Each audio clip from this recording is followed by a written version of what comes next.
দীপাবলি বা কালী পূজার মঞ্চে বক্তব্য ও মঞ্চ সঞ্চালনা। বক্তব্য বা সঞ্চালনার করার ক্ষেত্রে যেটি সবচেয়ে বেশি প্রয়োজন, সঠিক শব্দ উচ্চারণ, আত্মবিশ্বাস, নিখুঁত অনুশীলন ও সঠিক যুক্তিসঙ্গত তথ্য পরিবেশন।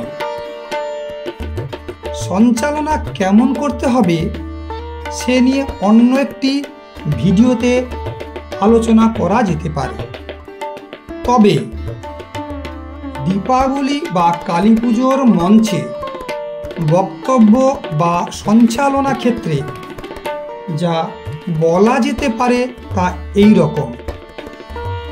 প্রথমে কোনো বিখ্যাত শ্যামাসঙ্গীত দিয়ে শুরু করতে পারেন, যেমন মায়ের পায়ের জবা হয়ে ওঠ না ফুটে মন, আমার মায়ের পায়ে জবা হয়ে ওঠ না ফুটে মন, তার গন্ধ না থাক যা আছে সে নয় রে আভরণ, মায়ের পায়ে জবা হয়ে ওঠ না ফুটে মন। এই ধরনের যে কোনো শ্যামা সঙ্গীত কিংবা শ্যামা মায়ের উদ্দেশ্যে কোনো মন্ত্র, প্রণাম মন্ত্র করতে পারেন, যেমন জয়ন্তী মঙ্গলা কালী ভদ্রকালী কপালিনী দুর্গা শিবা ক্ষমাধাত্রী স্বাহা স্বধা নমস্তুতে। এই মন্ত্র বলতে হবে কথা নেই, এই রকম কোনো মা কালীর মন্ত্র কিংবা কোনো কবিতার লাইন বলতে পারেন, যেমন অর্ঘ্যদীপ চক্রবর্তীর লেখা সেই কবিতা, মৌচাকের মধু স্বাদে মধুময়, কালী নাম জপলে মধুময়, মৌচাকের মধু পানে শান্তি আসে জঠরে, কালী নাম জপলে শান্তি আসে মনে। এইভাবে শুরু করলে দর্শক বা শ্রোতার মনোযোগ প্রথমে নিজের দিকে নেওয়া যাবে। শ্রোতার মনকে ছুঁতে পারলেই কাজটা সুবিধা হবে। এরপর নমস্কার জানিয়ে শুরু করবেন। সঞ্চালনার ক্ষেত্রে অবশ্য বরণের বিষয়গুলো থাকে, সেই বিষয়গুলো লক্ষ্য রাখবেন। এরপর শ্রদ্ধেয় সভাপতি, বিশিষ্ট অতিথি এবং উপস্থিত গুণীজনবৃন্দকে শ্রদ্ধা জানিয়ে ক্লাবের সকলকে যথাযোগ্য সম্মান ও সুধী দর্শকবৃন্দকে শ্রদ্ধা ও ভালোবাসা জানিয়ে আপনি বক্তব্য বা সঞ্চালনা শুরু করতে পারেন। বাঙালি উৎসব প্রিয় জাতি, তার 12 মাসে 13 পার্বণ। সেই উৎসবের জোয়ারে আলোর প্লাবন আনে যেটি, সেটি হলো দীপাবলি। এই দীপাবলি উৎসব শুধু বাঙালির নয়, ভারতের অন্যতম শ্রেষ্ঠ উৎসব। হিন্দু ছাড়া শিখ, জৈন, বৌদ্ধ ধর্মাবলম্বী তারাও পালন করে, উদযাপন করেন এই দীপাবলি উৎসব। বেলুনে হাওয়া দিলে বেলুনের পরিধি যেমন বাড়ে, তেমনি উৎসবে মানুষের মনের পরিধি বাড়ে।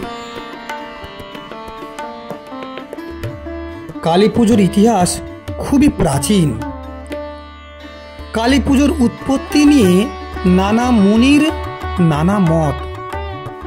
তবে জানা যায় 16 শতকে কৃষ্ণানন্দ আগমবাগীশ বাংলায় প্রথম মূর্তি গড়ে কালী পুজোর প্রচলন করেন। অষ্টাদশ শতাব্দীতে নদিয়ার রাজা কৃষ্ণচন্দ্র রায়ের পৃষ্ঠপোষকতায় মাতৃপুজো, কালী পুজো জনপ্রিয় হয়ে ওঠে। মা দুর্গার একটি রূপ হলো কালী, যিনি ভীষণ বদনা, মুক্ত কেশী, চতুর্ভুজা, মুন্ড মালা পরিহিতা। কালীর ধ্যানে বলা হয়েছে, ওং करालवदनां घोरं मुक्तकेशिं चतुर्भुजां कालिकां दक्षिणां दिव्यां मुंडमाला विभूषितां।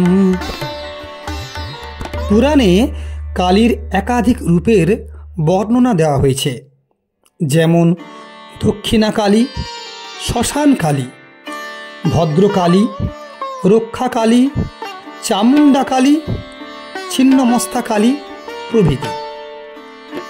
আমরা মা কালীর অপরূপ রূপে মোহিত হয়ে বলতে পারি, তুমি নব নব রূপে এসো প্রাণে, এসো গন্ধে বর্ণে, এসো গানে।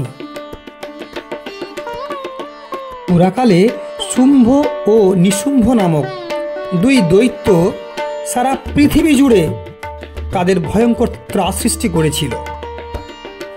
দেবতাগণ তাদের কাছে পরাজিত হন এবং স্বর্গচ্যুত হন। তখন দেবতাগণ স্বর্গরাজ্য ফিরে পাওয়ার জন্য আদ্যাশক্তি মহামায়ার তপস্যা করেন, আরাধনা করেন।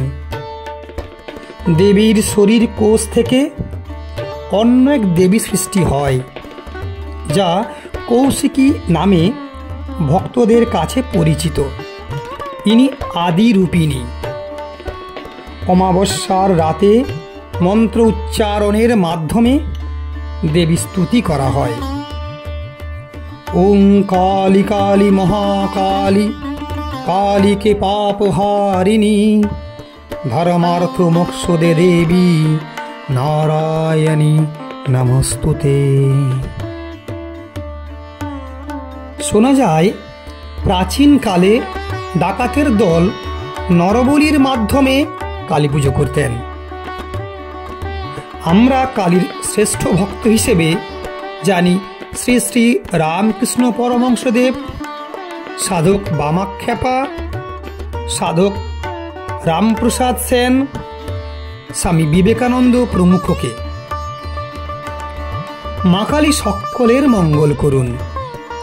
শ্যামা মায়ের রাঙা রাতুল চরণে নতজানু হয়ে আমরা প্রার্থনা করি। আলোকের ঝর্ণা ধারায় প্লাবিত হয়ে উঠুক সমাজ সংসার। অশুভ শক্তির বিনাশ, শুভ শক্তির প্রতিষ্ঠা এবং সৌভ্রাতৃত্বের সেতুবন্ধনই এই উৎসবের মূল মন্ত্র। বাঙালি বিশ্বাস করে ধর্ম যার যার, উৎসব সবার। তাই তো আমরা এক সূত্রে আনন্দে মালা গেঁথে উৎসবের আনন্দে সামিল হয়ে উঠি। কবিগুরুর ভাষায় বলতে পারি, হেথাই আর্য, হেথা অনার্য, হেথাই দ্রাবিড় চীন, শক হুন্দল পাঠান মোগল, এক দেহে হলো লীন। কিংবা বলতে পারি, এসো ব্রাহ্মণ সূচি করি মন, ধরো হাত সবাকার, এসো হে পতিত করো অপনীত, সব অপমান ভার। এটা বড় আক্ষেপের বিষয় এই যে বাঙালি নারীকে পরমা শক্তিরূপে পুজো করে। সেই নারী অলিতে গলিতে কিংবা রাজপথে কিংবা হাসপাতালে নরখাদকের দ্বারা ধর্ষিতা হয়, তখন লজ্জায় মাথা হেঁট হয়। যখন অভয়া, নির্ভয়া, তিলোত্তমারা নিপীড়িতা, লাঞ্ছিতা, ধর্ষিতা হয়, যখন বিচারের বাণী নীরবে নিভৃতে কাঁদে, তখন মনে হয় কেন এই আদিক্ষেতা?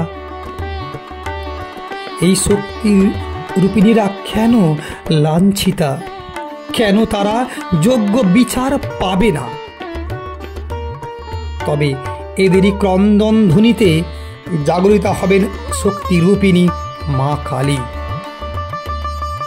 সমাজের বুকে অসুর নিধন করে আনবেন শুভ দীপাবলির আলোর প্লাবন। সমাজ আবার কলুষ মুক্ত হবে, এই কামনা রাখি। এভাবেই বলতে পারেন, এটা একটা জাস্ট নমুনা। আপনারা এর সাথে কিছু যোগ বিয়োগ করবেন আপনার মতো করে উপস্থাপন করবেন, তাহলে অবশ্যই সার্থক হবেন। শুভ কামনা রইল। শুভ দীপাবলি। নমস্কার।